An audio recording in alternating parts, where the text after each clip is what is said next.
Beauty can be light, loving and protective, yet beauty can also be dark, scary and malicious. So enjoy this week's case analysis with me, Dr. Fiona Gherkin. I specialise in dark personalities of women and the tactics they use to get what they want.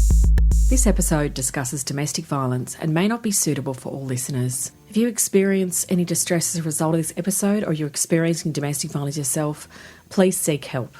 Today we're tackling a harrowing case of domestic abuse that flips the script on the common stereotypes that men cannot be victims of domestic violence. This is a story of a female DV perpetrator by the name of Sarah Rigby and her partner, Gareth Jones, a man who endured months of torment at her hands. This episode highlights how abuse knows no gender and will explore the details and the behaviours involved and the devastating effects on the victim and how Sarah's actions align with the dark tetrad personality traits.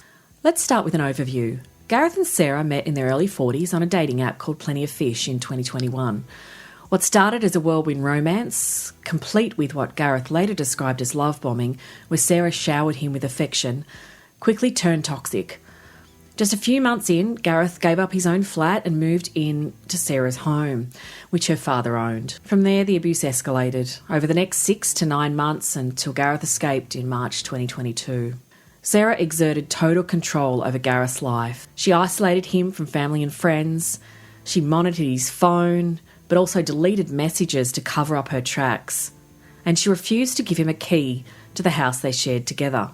She also forbid Gareth from being in the home alone without her, and even frisked him when he entered or left, ensuring that he wasn't hiding anything.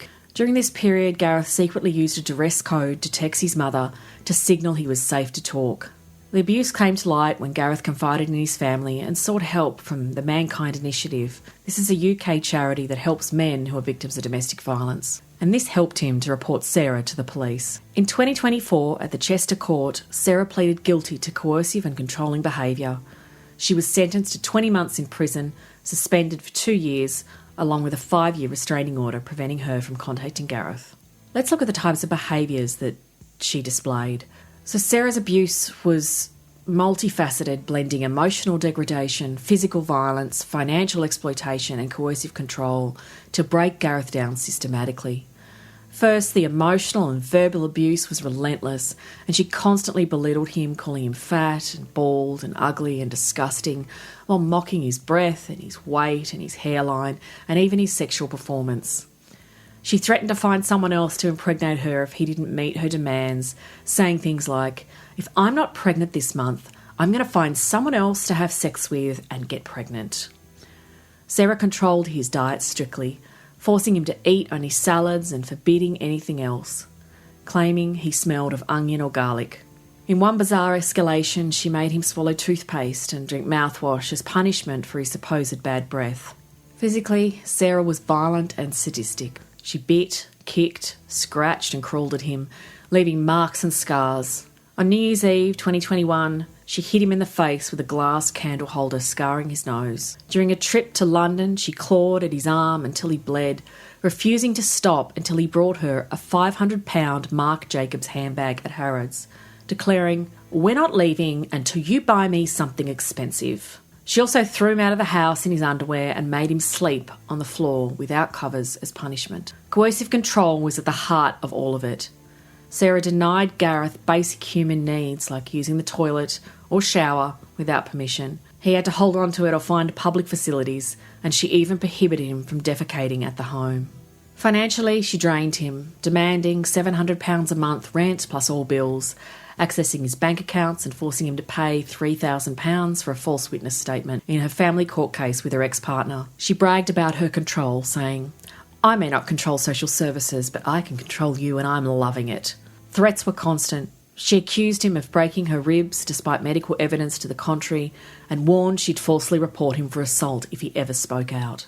Let's talk about the impact on Gareth as the victim. The toll on Gareth was profound and long-lasting. Physically, the extreme diet restrictions caused him to lose 63 pounds or 29 kilos in just 2 months, leaving him malnourished and weakened.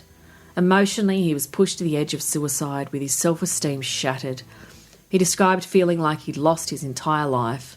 Financially, he estimates losing around £40,000 when he finally left.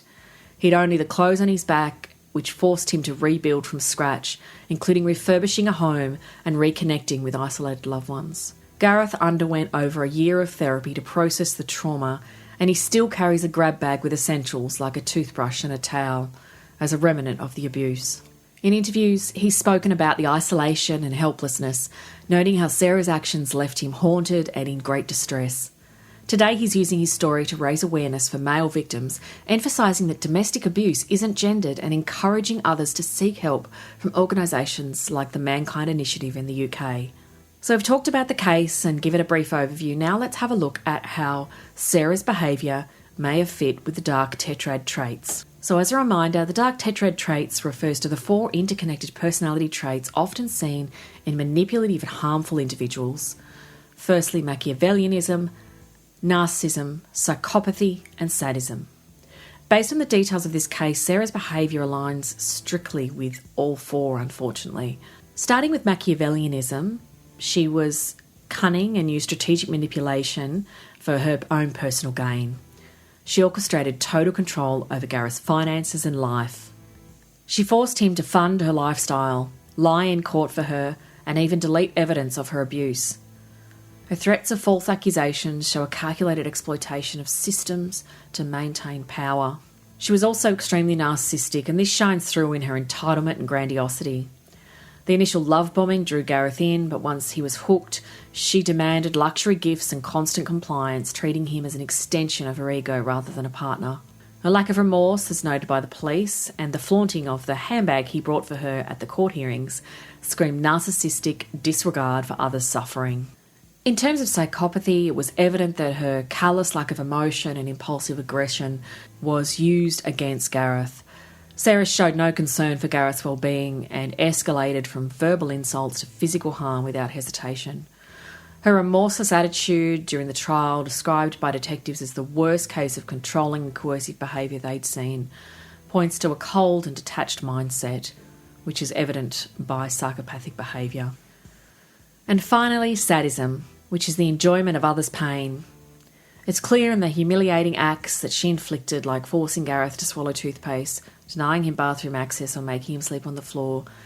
These weren't just about control, they seemed designed to degrade and derive pleasure from his suffering, including when she bragged about loving her dominance over him. While I'm not diagnosing Sarah here, that's not my job. Only a professional who works with her can do that. She certainly shows behaviours that fit with the traits of the dark tetrad, and she's certainly a textbook example of how women can be abusers of men and can be perpetrators of domestic violence. Sarah is a stark reminder that domestic abuse can happen to anyone, regardless of gender, strength or status. Gareth's courage in speaking out has already helped shine a light on male victims who often face stigma and silence. If you're experiencing something similar, please reach out and look for resources such as that you can find at the Mankind Initiative website, or contact a local helpline. Thanks for listening to today's episode, and if you have found this episode distressing, please seek support. The topic of domestic violence not being a gendered issue was also highlighted in a recent video I uploaded to YouTube, so please go and have a look for that if you haven't seen it already. There's also a full report about how I developed the content of that video on my website, and the link is in the description of this video. Thank you so much for listening, and I look forward to you joining me next time.